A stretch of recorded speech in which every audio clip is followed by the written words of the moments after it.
Well, it's very similar in a lot of ways. And it's also true that when you work with kids, some of the same processes apply. Mm-hmm.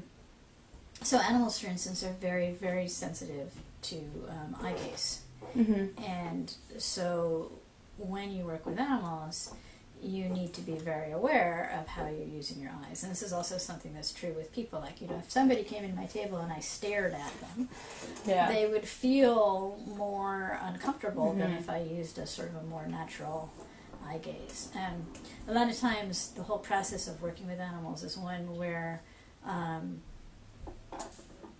very conscious of the whole kind of space that I'm projecting, both pheromonally and mm-hmm. With regards to my eye gaze. And you don't want to look too closely. You don't want to say, I'm going to do this to you, ever, mm-hmm. you know, to an animal. It's almost like, well, hey, here I am. You can come over if you feel like it, but you don't have to.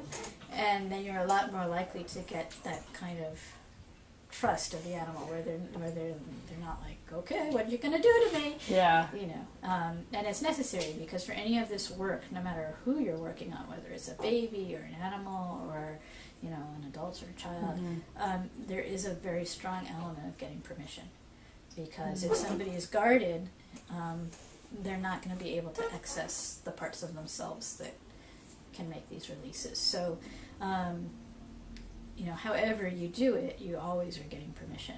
Okay. And so when you're working on animals, that whole process involves, you know, it's different with a cat and dog. Mm-hmm. With cats, you actually, you pay attention to the way that you're holding your body as well.